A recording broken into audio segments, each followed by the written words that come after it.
Hello dear students, आज का जो हमारा टॉपिक है दैट इज कोल्ड वार। वार की जब हम बात करते हैं तो इंटरनेशनल रिलेशंस में वार एक रेकरेंट फीचर है, वार एक रिपीटिंग फीचर है। जब से दुनिया में रियासतें कायम हुई है तब से जंगें होती रही है, कंट्रीज ने आपस में जंग की है, मुल्कों ने आपस में जंग की है। तो वार कोई एक हम कहेंगे एक तरह से कोई इनोवेटिव थिंग नहीं है, बल्कि इंटरनेशनल रिलेशंस में जंगें होती रही हैं बिटवीन कंट्रीज। और जब 20वीं सदी की हम बात करते हैं, 20वीं सदी में 20वीं सदी के पहले हाफ में दो बड़ी जंग अजीमें हुई, दो बिग वर्ल्ड वार्स हो गए in the form of first world war जो 1914 से 1919 तक चला, और जो वर्ल्ड वार सेकंड था जो 39 से लेके 1945 तक चला। और इस जंग ने दुनिया को, पूरी दुनिया को अपने लपेट में ले लिया और लाखों की तादाद में लोग मर गए। तो वार जो जंगें हैं वो होती रही है, लेकिन जो दूसरा हिस्सा है 20वीं सदी का, उसमें हम उस तरह की जंग नहीं देखते हैं। तो इसका यह मतलब नहीं है कि जो दूसरे हिस्से में यानी 1945 से लेके 2000 तक कोई कॉन्फ्लिक्ट ही नहीं था, कोई हॉस्टैलिटी ही नहीं थी कंट्रीज की, बल्कि हॉस्टैलिटीज थी, कॉन्फ्लिक्ट था, especially between two superpowers that emerged after the end of World War II in the form of USA and USSR. इनके दरमियान hostilities थी, इनके दरमियान कॉन्फ्लिक्ट था, लेकिन जो वो कॉन्फ्लिक्ट था वो एक्चुअल वार में चेंज नहीं हुआ। और इसी वजह से, क्योंकि एक्चुअल वार नहीं हुआ between the armies of USA and USSR, इसको कोल्ड वार कहते हैं। तो फिर कैसे लड़ी गई ये जंग? ये जंग लड़ी गई लोगों के दिमागों में, psychological warfare, ideological warfare, arms buildup, बड़े बड़े मिसाइल्स, बड़े बड़े एटॉमिक वेपन्स, क्रूज मिसाइल्स, या इस तरह से डिस्ट्रक्टिव वेपन्स की जो कंपटीशन लग गया बिटवीन द टू अलायंसेस और या बिटवीन द टू पावर्स। और ये जंग में हमेशा लोगों को लगा कि शायद अभी, यानी जंग के हालात मौजूद थे, जंग नहीं थी लेकिन जंग के हालात जैसे थे। That is what cold war इसे कहते हैं, कि it was the war, even though there was no actual fighting, but it was the war.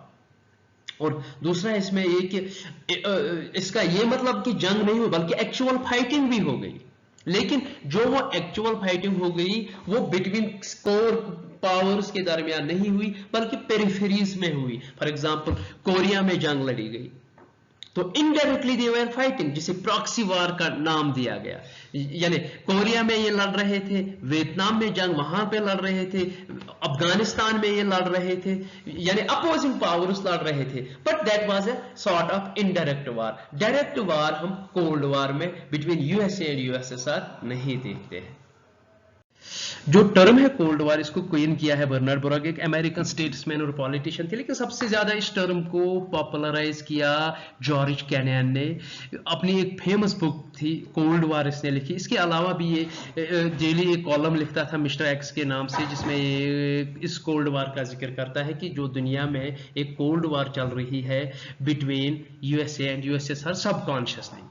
Now अब जो ये कॉन्फ्लिक्ट था कोल्ड वार की वजह से, इसने पूरी दुनिया को दो ग्रुप्स में तकसीम किया, दो पोल्स में तकसीम किया। एक पोल को रिप्रेजेंट करता था यूएसए, जिसका जो पॉलिटिकल सिस्टम था वो बेस्ड था लिबरलिज्म एंड कैपिटलिज्म, जबकि जो दूसरा पोल था वो रिप्रेजेंट करता था, उसको रिप्रेजेंट रादर करता था Russia in the form of USSR, और उसका जो सोशो पॉलिटिकल सिस्टम था वो बेस्ड था on communism and socialism.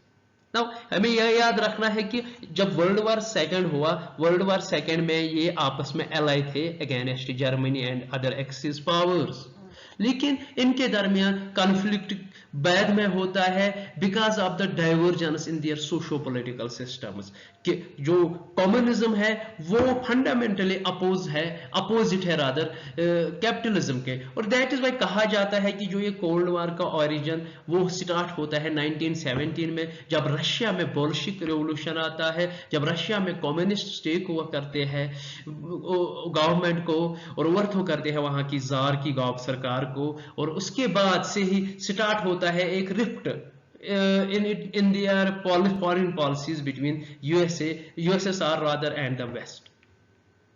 Now causes of Cold War, कि ये जंग किसने स्टार्ट की, कौन इस जंग के लिए रिस्पॉन्सिबल था, इस बारे में जो इंटरनेशनल रिलेशंस में स्कॉलर्स की वो डिबेट चल रहा है कि कौन रिस्पॉन्सिबल है। 3 स्कूल्स ऑफ थॉट है। पहला है ट्रेडिशनलिस्ट्स, दूसरा है रिविजनिस्ट्स, तीसरा है पोस्ट रिविजनिस्ट्स। जो ट्रेडिशनलिस्ट्स है वो ये बोलते हैं कि जो it was basically USSR and Stalin, the president of USSR, who were responsible for the emergence of Cold War। ये कुछ एक्शंस बोलते हैं लाइक कि जो यूएसए और वेस्टर्न पावर से उन्होंने जिन जिन इलाकों पे जर्मनी ने कब्जा किया था बाद में उनको उन्होंने छुड़ाया, वहां से अपनी आर्मी हटा दी थी।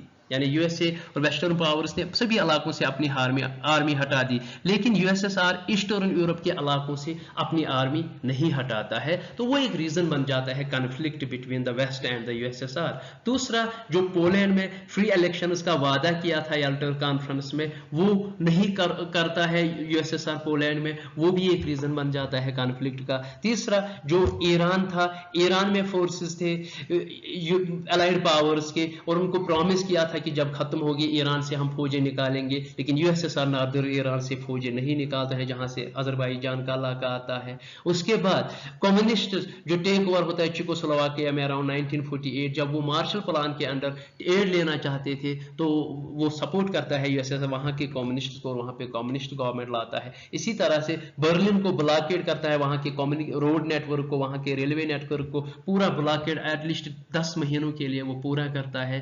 तो इसके अलावा जो नॉर्थ कोरिया जहां पे कम्युनिस्ट गवर्नमेंट थी, साउथ कोरिया पे अटैक करता है, जिसमें बाद में वेस्टर्न पावर्स इंटरवीन करते हैं, वो लगभग 3 साल तक वो जंग चलती है। तो ये जो कुछ एक्शंस थी यूएसएसआर की, इन बुनियाद पे ये इस कंक्लूजन पे आते हैं कि जो ये कोल्ड वार है, इसको जो इसके लिए जो रिस्पॉन्सिबल था वो था यूएसएसआर।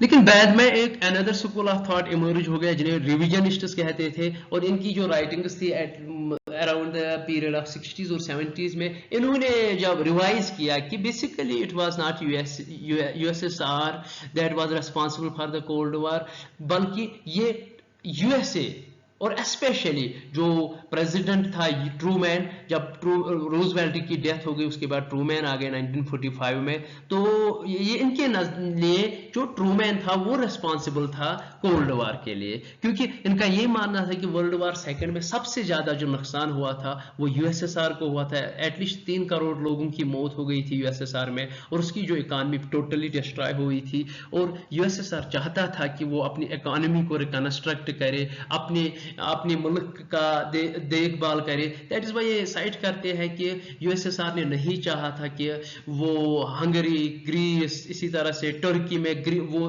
कम्युनिस्ट को रोक रहा था कि आप जंग ना करें। इसी तरह से चाइना में वो माओ को सपोर्ट नहीं करता था कि वहां पे कम्युनिस्ट टेक ओवर हो। और बेसिकली जो बिहेवियर था यूएसएसआर का वो बहुत ज्यादा डिफेंसिव था, लेकिन जो ट्रूमैन आ गए और ट्रूमैन की वजह से जो ऑफेंसिव फॉरेन पॉलिसी यूएसए ने की वो रिस्पॉन्सिबल बन जाती है कोल्ड वार के। और ये जो एग्जांपल्स या इवेंट साइट करते हैं वो इस तरह से है, लाइक जो लैंड लीज प्रोग्राम था जिसके तहत यूएसए सपोर्ट कर रहा था फाइनेंशियल और मिलिट्री अपने अलाइड पावर्स को, जिनमें यूएसए भी था। इस प्रोग्राम को एब्रप्टली मई 1945 में ट्रूमैन कैंसिल कर देता है, जो एक cause of skirmish या cause of soreness बन जाता है बिटवीन यूएसए एंड यूएसएसआर। इसी तरह से जो एटॉमिक वेपन यूज किया था जापान में, या जो एटॉमिक बॉम्ब की जो टेक्नोलॉजी थी, यूएसएसआर को ये लगा कि even though I was ally, कि मैं एलाई था, लेकिन मुझे इसके बारे में कोई इंफॉर्मेशन नहीं दी गई, ना ही मुझे इस टेक्नोलॉजी के बारे में कहा गया। इसी तरह से जो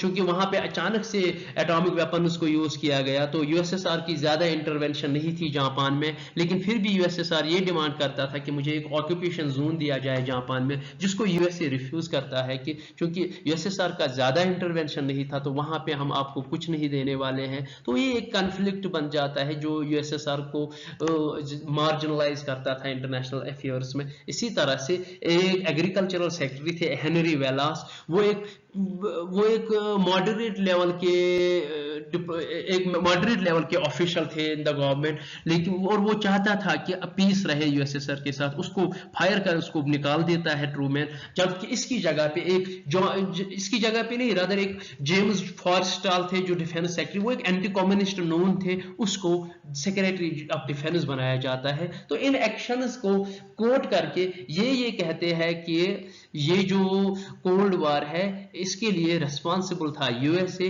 और ट्रूमैन की फॉरेन पॉलिसी। जो थर्ड स्कूल ऑफ थॉट था वो था पोस्ट रिविजनिस्ट। अब पोस्ट रिविजनिस्ट का ये मानना है कि बेसिकली जो ना ही इस जंग के लिए यूएसएसआर को रिस्पॉन्सिबल ठहरा जाए, ना ही इस जंग के लिए यूएसए को रेस्पॉन्सिबल ठहरा जाए। इस स्कूल ऑफ थॉट में सबसे जो अहम रोल था वो जॉन लेविस गैडिस का था, एक हिस्टोरियन थे। तो इसकी जो थी, इसने कहा कि बेसिकली ये स्ट्रक्चर जो वर्ल्ड का बना after the end of world war second, उस स्ट्रक्चर की वजह से ये आपस में एट कॉन्फ्लिक्ट आ गए, एट एडवर्स सिचुएशन में आ गए। क्योंकि 1939 की जब अगर हम बात करेंगे, 1939 में वर्ल्ड एक प्रॉपर मल्टीपोलर वर्ल्ड था, बिग पावर्स थे, लाइक जर्मनी था, जापान था, यूएसए था, ब्रिटेन था, जर्मनी थी, फ्रांस थी, बिग पावर्स थे। तो एक वर्ल्ड मल्टीपोलर था। लेकिन यूएसएस जब वर्ल्ड वॉर सेकंड बन गया, सॉरी वर्ल्ड वॉर सेकंड कि जब एंड होता है, उसमें जो बड़े मेजर पावर्स उनका खात्मा होता है, वो बहुत ज्यादा वीक बन जाते हैं और उनके डिस्ट्रक्शन की वजह से एक पावर वैक्यूम क्रिएट होता है। कोई बिग पावर नहीं होता, सिर्फ दो पावर्स इमर्ज होते हैं जो यूएसए और यूएसएसआर है। क्योंकि ये दो बिग पावर्स थे जो रह गए, तो वर्ल्ड ऑटोमेटिक बाइपोलर बन गया। अब चूंकि यहाँ पे एक आइडियोलॉजिकल डाइवर्जेंस भी थी, इकोनॉमिक सिस्टम की जो डाइवर्जेंस भी थी, तो वो एक फॉल्ट लाइन बन गया यूएसए और यूएसएसआर के दरमियान। तो दो फोर्सेस इमर्ज हो गए, वर्ल्ड बाइपोलर बन गया। एक यूएसए जो कि कैपिटलिस्ट वर्ल्ड था और जो यूएसएसआर वो कम्युनिस्ट वर्ल्ड था। और उसके बाद जो सिक्योरिटी डिलेमा, क्योंकि एक कंट्री अपने डिफेंस को बिल्ड कर रही थी, वो एक दूसरे के लिए इनसिक्योरिटी क्रिएट कर रहा था। तो एक उस तरह का एक सिक्योरिटी डिलेमा बन गया, जिसकी वजह से आर्म्स रेस हो गई, साइकोलॉजिकल और आइडियोलॉजिकल वॉरफेयर बन गया। लेकिन चूंकि न्यूक्लियर टेक्नोलॉजी थी, न्यूक्लियर वेपन्स यूएसए के पास भी थे, न्यूक्लियर वेपन्स यूएसएसआर के पास भी थे, तो इस तरह वो एक डेटरेंस बन गया। क्योंकि अगर वो न्यूक्लियर वेपन्स यूज किए जाते, शायद ये पूरी वर्ल्ड तबाह हो जाती। इसमें किसी के पास फायदा नहीं था। It was not the win win situation for all, but it was loss for the all. Therefore जो वो न्यूक्लियर डेटरेंस था, वो एक रीजन बन गया कि ये जो कोल्ड वॉर है ये हॉट वॉर में तब्दील नहीं हो गया। Thank you.